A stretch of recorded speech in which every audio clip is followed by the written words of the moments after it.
का शुरुआत में कोच आ को बोलता है कि मैं और किसी भी पेशेंट का डेथ नहीं देख सकता हूँ, इसीलिए आप खुद मुझे सिखाइए, मुझे डॉक्टर बनाइए। एक डॉक्टर ही अपना पेशेंट को बचा सकता है।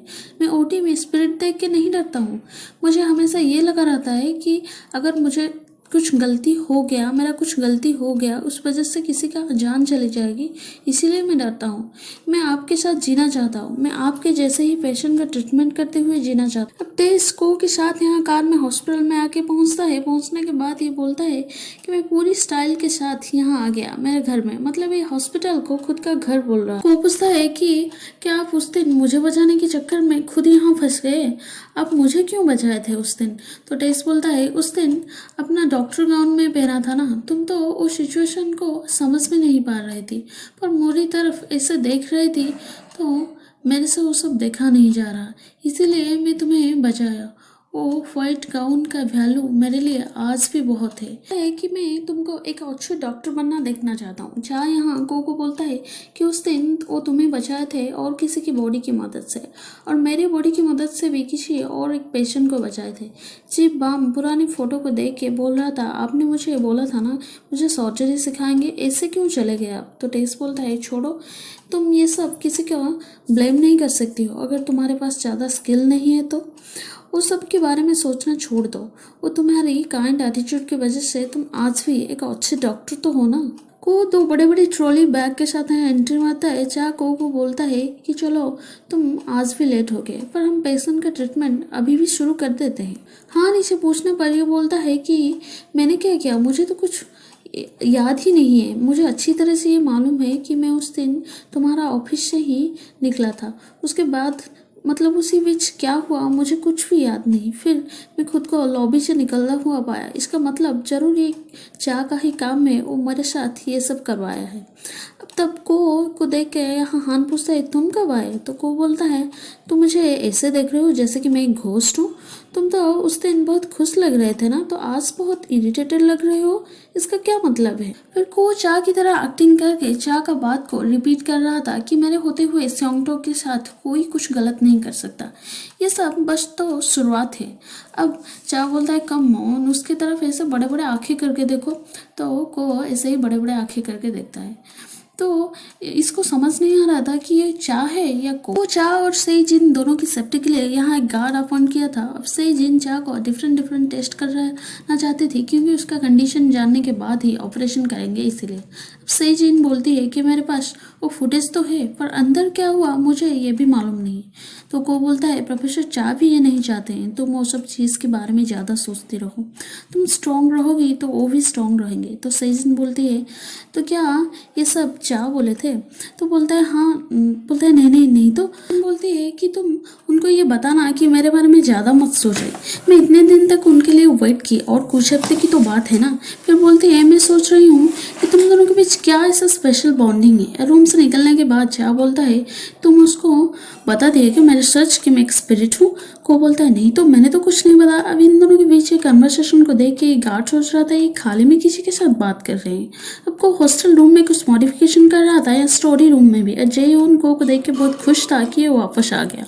अब को एक होस्ट के लिए डीवीडी और वॉलनट केक भी लाया था। ये देख के ये लोग बहुत खुश थे। अब चाह के लिए एक मैसेज चेयर भी लाया था, क्योंकि वो सर्जरी के बाद की जो थकावट होती है उसे मिटाने के लिए। टेस चीफ बाम के लिए कुछ प्रोटीन ड्रिंक्स लाया था, क्योंकि टेस बहुत खुश था कि चीफ की पोस्ट के लिए वो जो रेस्पॉन्सिबिलिटी होता है वो बाम सही तरीके से निभा रहा है।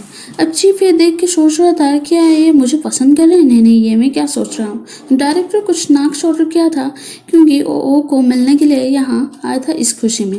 वो को की दादाजी ओ के साथ यहाँ हर महीने हफ्ते में घूमने के लिए जाते थे। ये बात को भी मालूम नहीं था। ये पूछने पर उसके दादाजी बोलते हैं हाँ 20 साल से हम एक दूसरे को जानते हैं। को पूछता है कि 20 साल पहले तुम्हारे दादाजी मेरी जान बचाए थे ना? तो वो बोलती है तुम्हें कैसे मालूम, क्या तुम्हारे दादाजी ये सब बोले थे? 20 साल पहले जब ओ की दादाजी का मौत हो गया था उस दिन ओ को तेज बुखार था। तब तेज उसके पास आके उसे देख रहा था। तब ओ की आंख खुलती है तो ये दादाजी बोल के तेज के पीछे पीछे जा रहा था। जाके देखती है कि को के ऑपरेशन के लिए ओटी में उसके दादाजी चिप बाम के अंदर जाके ऑपरेशन करते हैं। दादाजी भी यहाँ को के ऑपरेशन के लिए यहाँ आए थे। तो वो उनको बोलती है कि मेरे दादाजी किसी के बॉडी में घुस गए, ओटी के अंदर चले गए। ये बोल के सेंसलेस हो जाती है। तब से वो और को की दादाजी के बीच दोस्ती हो गई थी, क्योंकि को की दादाजी को ये मालूम था कि ये उनकी अच्छी दोस्त की पोती है। अब को बोलता है कि वो तुम्हारे हमेशा देखते रहते हैं, मतलब उसके दादाजी।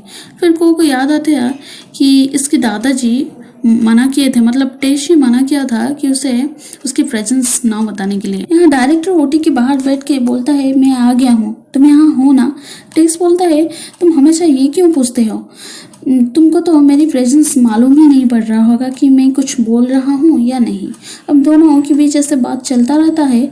एक मतलब ये कुछ ना जानते हुए भी वैसे बात कर रहे थे। फिर दोनों ये भी चाहते थे कि को और ओ की दोनों की शादी हो जाए, पर दोनों को ये मालूम नहीं था कि ये एक दूसरे को पसंद कर रहे हैं या नहीं। को बोलता है कि तुम कहाँ चले गए थे, दिन भर मैं सीसीटीवी में तुम्हें ढूंढता रहा, ऐसा लग रहा है कि मेरा आँख खराब हो गया।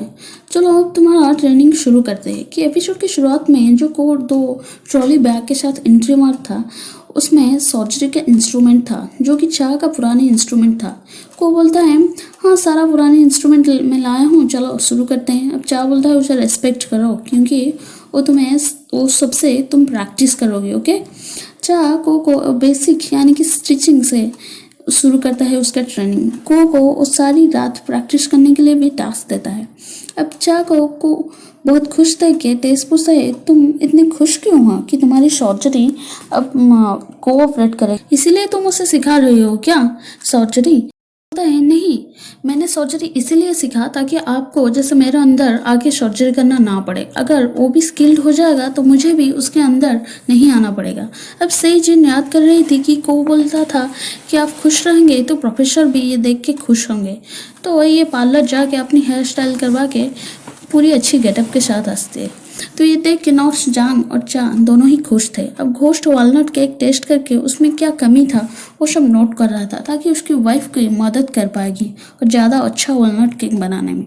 तब इसका नज़र पड़ता है कि ये कुछ डीवीडी में देख रहा है, उसमें ये घोस्ट एक्टिंग किया था, मतलब एक छोटा एक्टर है। अब बोमिन को ये लड़का दोनों की मैरिज के बारे में घर वालों के साथ बात करने के लिए बोल रहा था। तब बोमिन इसकी तरफ देख रही थी। अब ये बोलता है कि तुम एक एक्टर हो ना, अगर तुम, ये बोलता है हाँ एक छोटा मोटा।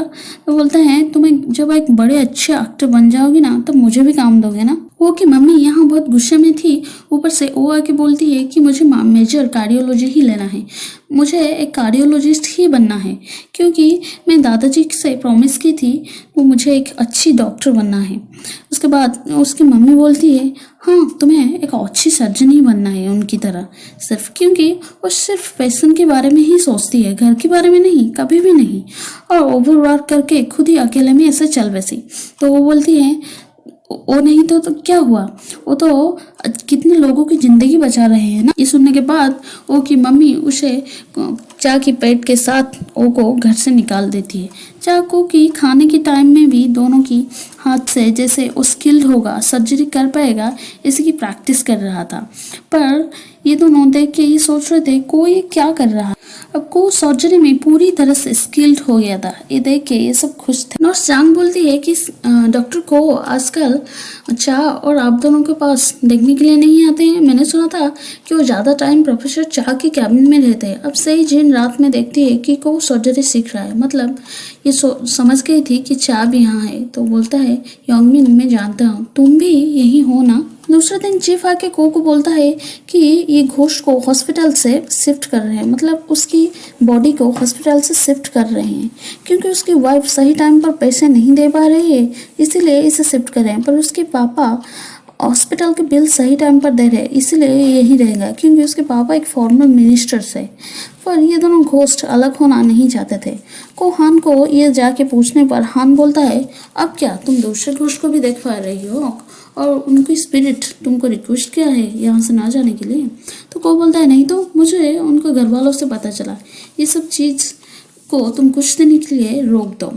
अब ये हान को बोल के आता है। ये चाह को बोलता है कि 3 साल पहले उसका एक ट्रैफिक एक्सीडेंट हुआ था जिसकी वजह से ये हॉस्पिटल में भर्ती हुआ था। चाह सारा मेडिकल हिस्ट्री चेक करने के बाद को बोलता है 3 साल पहले जो सिटी स्कैन हुआ था वो किस हॉस्पिटल में हुआ था, उसमें क्या रिपोर्ट आया था, ये सब मुझे जानना है, ताकि मैं उसका ट्रीटमेंट कर सकूं, और हमें सारा टेस्ट को दोबारा करने पड़ेगा उसका कंडीशन जानने के लिए। चाहे को अब जो इमरजेंसी पेशेंट आ रहे थे उनका ट्रीटमेंट सिखा रहा था, पर को ये सब बेसिक चीज़ क्यों कर रहा है ये सब देख के दूसरे इंटर्न बात कर रहे थे। ये सब सही जिन सुन के यहाँ जाके देख के मुस्कुराती है। अब वो भी ये सब चीज़ को नोटिस कर रही थी। तब एक पेशेंट का कार्डियक अरेस्ट होता है, तब उनका हार्ट कुछ सही तरीके से बीट नहीं कर रहा था, इसलिए उसका स्पिरिट भी वहाँ अपेयर हो जाता है, मतलब बॉडी से स्पिरिट अलग हो जाता है। तब को ये देखने के बाद यहाँ पूरी कोशिश करता है, उसके बाद स्पिरिट बॉडी में एंटर हो जाता है। ये देख के सब खुश थे, यहाँ को भी बहुत खुश था। तेजीन यहाँ याद कर रही थी कि जेओन उससे बोला था, मुझे सर्जरी के टाइम कभी कभी नहीं लगता है वो को है, मुझे ये लगता है कि वो प्रोफेसर चा है। ये खुद भी यहाँ एक सर्जरी के टाइम सुनी थी कि मैं चा योंगमिन हूँ, चा बोला था। जब पहले का सीन हम प्रीवियस एपिसोड में देखे थे, को भी पहले बोला था कि मैं प्रोफेसर के अंदर नहीं हूँ, प्रोफेसर मेरे अंदर है। ये सारे पहला इंसिडेंट को ये याद कर रही थी। तो वो भी बोली थी कि ये आज तक को की कोई भी गर्लफ्रेंड नहीं है। पर उस दिन ये लोग जब गए थे तो ये सेजिन को बोली थी कि मुझे एक लड़की ने बोली थी मुझे कार्डियोलॉजी लेना है और उसे न्यूरोलॉजी लेना है। और ये सब चीज़ सोच के सेजिन अब रो रही थी और ये भी बोलती है कि इसका मतलब योंगमिन तो मेरे साथ उस दिन से थे, पर मैं ही ये बात को समझ नहीं पा रही थी। वो को किस प्रोटीन ड्रिंक्स देती है। वो को बहुत खुश था क्योंकि वो आज खुद का हाथ से एक पेशेंट को बचाया था। वो को सेजिन से मालूम था कि प्रोफेसर चा को सर्जरी सिखा रहे हैं। अब को सेजिन के लिए एक परफ्यूम, कॉफ़ी मॉग और खाना ये सब लाया था। ये बिना कुछ पूछे अब सेजिन एक्सेप्ट कर लेती है क्योंकि इसे अब मालूम हो गया था कि ये योंगमिन का काम है। पर सेजिन का ये सब बदलाव देख के चा बहुत टेंशन में था। क्या उसे मालूम पड़ गया है कि मेरे प्रेजेंस। अब सेजिन को खाना खाने के लिए रेस्टोरेंट लेके जाती है। को बोलता है मुझे चिकन बहुत पसंद है। तब इसे याद आती है कि वो बोली थी कि को चिकन अच्छा नहीं लगता है, उसे फिश ज़्यादा अच्छा लगता है। तो अब सेजिन बात करते करते इसे बोलता है कि मैं और योंगमिन दोनों प्रॉमिस किए थे अब हम बोर्ड में पास होने के बाद अल्प्स आएंगे। तब चा बोलता है नहीं तो हम इंटर्नशिप ख़त्म होने के बाद प्रॉमिस किए थे आएंगे। फिर ये बोलता है अरे यार मैं क्या बोल दिया। पर इसे समझ आ जाती है कि को के अंदर ही चा का स्पिरिट है, मतलब योंगमिन का स्पिरिट है। दोनों को दूर से सेजिन का भाई यहाँ देख रहे थे। तब सेजिन कॉफ़ी खरीदने के लिए अंदर जाती है तो चा सोचता है मुझे ऐसा क्यों लग रहा है कि कुछ गलत चीज़ होने वाला है। तब अंदर से सेजिन को बोलती है कि तुम्हारी वो पुराने बॉयफ्रेंड को छोड़ दिए क्यों, अब किसी काम का नहीं है इसीलिए। अब इसके साथ भी वही होगा जो चा का साथ हुआ था। ये सुन के यहाँ सेजिन बाहर भाग के आके यहाँ बोलती है तुम डॉक्टर को वहाँ से हट जाओ। पर ये कुछ समझ नहीं पा रही थी क्योंकि उसके अंदर ही चाह था, तो ये कुछ समझ नहीं पा रही थी। तब मोटरसाइकिल में एक लड़का यहाँ आके उसके साइड क्रॉस करते हुए उसके सर को एक जोर से मारती है तो वह सेंसलेस हो जाता है। अब स्पिरिट भी बॉडी से यहाँ अलग हो जाता है। अब स्पिरिट बाहर बॉडी से अलग हो जाएगा तो हमें तो ये पहले से मालूम है ना, मतलब ये प्रीवियस एपिसोड में दिखाया गया था कि अगर स्पिरिट बाहर बॉडी से अलग हो जाएगा, चा जिंदा रहते हुए भी यहाँ मर जाएगा। तब से जिन रो के बोलती है योंगमिन उठो उठो। ये सुन के स्पिरिट शॉक था कि इसे कैसे मालूम हो गया। और यहीं पर एपिसोड खत्म हो जाता है। Thank you.